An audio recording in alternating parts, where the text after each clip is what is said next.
के लिए झारखंड राज्य विधिक सेवा प्राधिकरण के वर्चुअल कार्यक्रम को संबोधित कर रहे थे।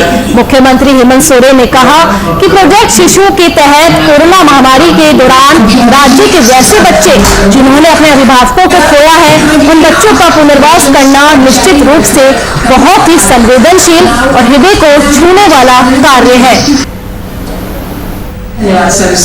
और आज राज्य सरकार और झालसा के माध्यम से आज बच्चों को, जो अनाथ बच्चे हैं, उनको सहारा देने के लिए, उनका सहारा बनने के लिए एक मुहिम के रूप में आज हम ये कार्यक्रम को आगे बढ़ा रहे हैं। आज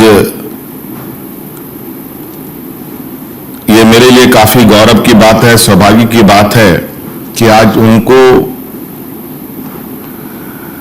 उनके लिए मुझे कुछ काम करने का मौका मिल रहा है। आप लोगों का सहयोग हमें प्राप्त है। आप लोगों के सहयोग से उन तक हम जाने की कोशिश कर रहे हैं और इस विषय में मेरा कई, एक नहीं अनेकों घटनाएं जो हमारे साथ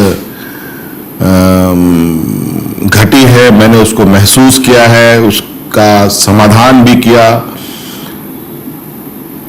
और बहुत करीबी से इस तकलीफ को मैंने देखा है। झारखंड में खत्म होगी अनाथालय व्यवस्था। तो अनाथ बच्चों के लिए सरकार की सराहनीय पहल, महिला एसपीओ की होगी तैनाती। तो बाल ट्रैफिकिंग को रोकने के लिए ये कदम उठाया गया है, जिससे मानव तस्करी पर भी लगेगा लगाम। अनाथ बच्चों की पुनर्वास के लिए कार्यक्रम का आयोजन। झारखंड सरकार की पहल, इसी कार्यक्रम का हिस्सा बने सीएम हेमंत सोरेन।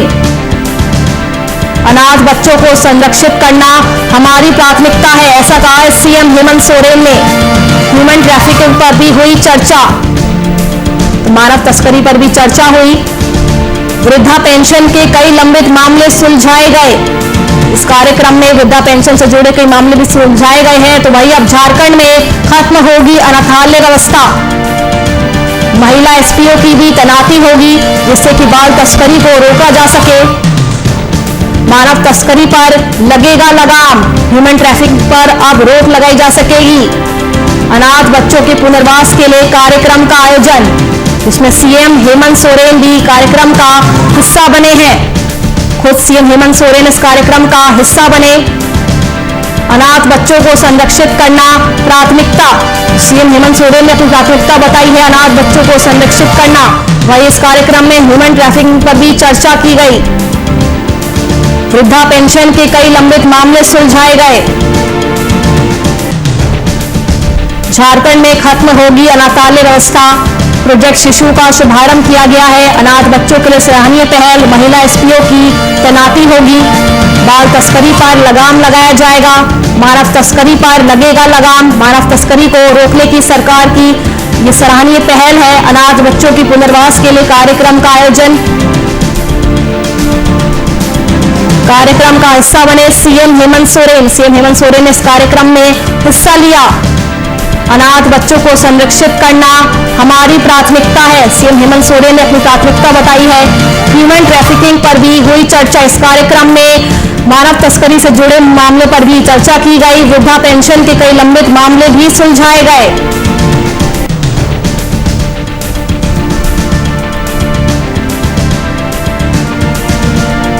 और इसी पर चर्चा करने के लिए हमारे साथ बिहार झारखंड के संपादक कुंदन कृतज्ञ जी जुड़ गए हैं। कुंदन जी, प्रोजेक्ट शिशु का शुभारंभ किया गया है। प्रोजेक्ट शिशु है क्या और इससे अनाथ बच्चों को किस तरह से लाभ मिलेगा?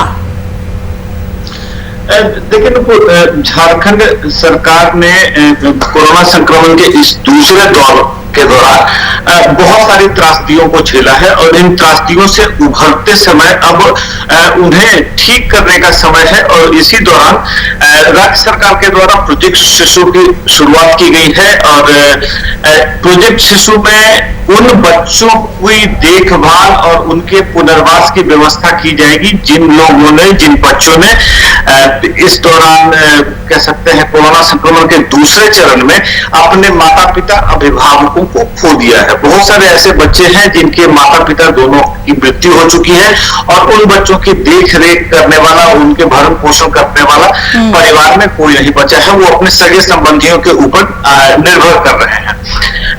ऐसी खबरें आ रही थी कि ऐसे बच्चों के साथ आने वाले समय में या मौजूदा समय में काफी परेशानियां हैं। तो कल झारखंड विधिक सेवा प्राधिकार झालसा के द्वारा एक कार्यक्रम के दौरान मुख्यमंत्री ने इस प्रोजेक्ट शिशु की रूपरेखा को लेकर और तमाम बातों को विस्तार से लोगों से चर्चा की है। और आपको बता दें कि इस बारे में कि कितने बच्चे अनाथ हुए हैं या जिनके माता पिता की मृत्यु हो चुकी है कोरोना संक्रमण की वजह से, उस पर एक डेथ ऑडिट का काम सरकार करवा रही है और जल्दी ही उस बारे में पूरे आंकड़े जुड़ जाएंगे और यह प्रोजेक्ट शिशु धरातल पर उतरा हुआ दिखाई देगा। नकुल, कहीं ना कहीं इस प्रोजेक्ट के बाद जो चाइल्ड ट्रैफिकिंग होती है, बाल तस्करी होती है, उस पर भी लगाम लगाने मदद मिलेगी कि कहा जा रहा है कि अब हर गांव में महिला एसडीपीओ की तैनाती की जाएगी।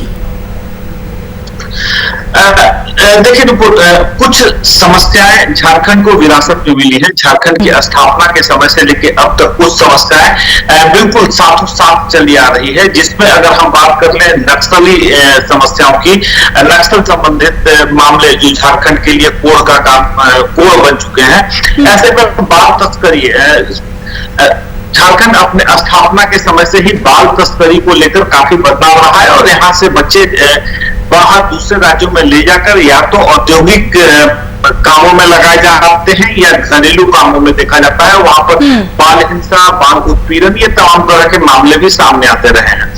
तो अब जो परिवार या जो बच्चे प्रभावित हुए हैं कोरोना संक्रमण की वजह से, तो ऐसी भी संभावनाएं जताई जा रही है कि जो बाल तस्कर हैं, इन बच्चों को टारगेट कर इन्हें बाल तस्करी में जाल में फंसाकर दूसरे राज्यों में इन्हें भेजकर और इन्हें बंधक बनाकर या बाकी दूसरे तरीके से इन्हें कामों में लगाया जा सकता है और इन बच्चों का भविष्य जो है वह बिल्कुल अंधकारमय हो जाएगा।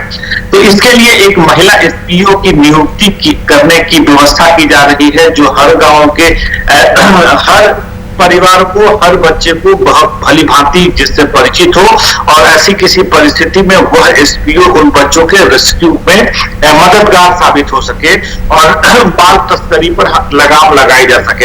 हालांकि झारखंड सरकार लंबे समय से बाल तस्करी को रोकने के लिए कवायद जारी रखे हुए है। फिलहाल बीते दिनों भी रांची रेलवे स्टेशन से बहुत सारे बच्चों को आरपीएफ ने बरामद किया था, लेकिन यह एक सतत प्रक्रिया है और इसको रोकने के लिए और खास करके उन बच्चों को इससे बचाने के लिए जो बच्चे कोरोना संक्रमण के दौरान मुसीबत में फंस रहे हैं या जिनके अभिभावकों की मृत्यु हो गई है। तो शुक्रिया कुंदन जी आपका हमारे साथ जुड़ने के लिए और तमाम जानकारी हमसे साझा करने के लिए।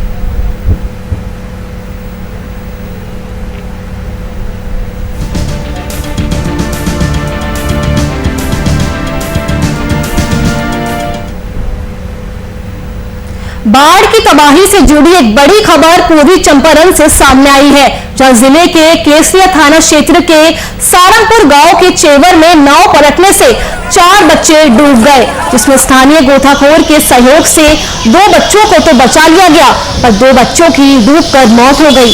और इस घटना के बाद पूरे इलाके में कोहराम मचा हुआ है। स्थानीय लोगों की मदद से मृतक दोनों बच्चों के शव को चवर से बाहर निकाला गया और पुलिस को इसकी सूचना दी गई।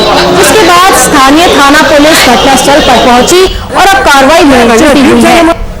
लोहरगावा गांव में दो नौजुवक पानी में डूबकर मर गए हैं, जिसकी पुष्टि हम प्रशासन की ओर से प्रभारी अंचल निरीक्षक कर रहे हैं और उन लोगों का पोस्टमार्टम के लिए व्यवस्था किया जा रहा है। सरकारी लाभ इसको मिलेगा सर? हाँ, सरकारी लाभ नियमानुसार मिलेगा। 15 बार से तो पूरा लबालब हो गया, घर में पानी घुस गया। लेकिन वो जात लोग हमसे माल वाला पता होता पूरे और कहीं डूब गए हैं सर। 4 लोगों में से 2 तो केवल बच गए, लेकिन 2 मर गए। जी क्या नाम है दोनों का? एक का तो नाम गोपाल कुमार है और एक पटना में दूसरे का क्या नाम है? रोहन कुमार। कब का घटना है सर? तो लगभग हो गया 10 बजे के करीब में। बिहार के कटिहार में अनियंत्रित भीड़ और दंगाइयों से निपटने के लिए बीएमपी 7 की 10 बटालियन में से 2 बटालियन को ट्रेन कर दिया गया है। उन्हें उग्र भीड़ पर काबू पाने के लिए दंगारोधी दस्ता अपनी ट्रेनिंग पूरा कर लोगों की सेवा के लिए तैयार हो गए हैं। जवानों को कटिहार स्थित बीएमपी 7 के ग्राउंड में ट्रेनिंग दी गई, साथ ही मॉक ड्रिल भी कराई गई है।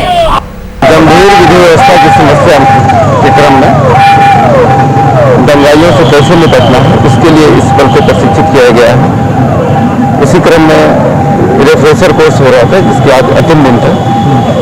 मतलब हर तरह की ट्रेनिंग है कि किस परिस्थिति में कहाँ पर जैसे छोटा भीड़ का मजमा है उसमें कैसे निपटना है, ज़्यादा भीड़ है तब कैसे निपटना है, चौक चौराहे पर कैसे निपटना है, एनएच पे कैसे निपटना है, या चारों तरफ से घिर गई अगर तब कैसे निपटना है। फिर अगर भीड़ काफ़ी उग्र है तो पहले उनको काफ़ी समझाना है, कम से कम बल प्रयोग करना, पहले लाठीचार्ज करना है, फिर आंसू गैस का प्रयोग करना। लेकिन जब अंतिम चरण में तो भीड़ किसी भी परिस्थिति में नहीं मानते, तब अंतिम तौर पर फायरिंग का इस्तेमाल किया जाता है।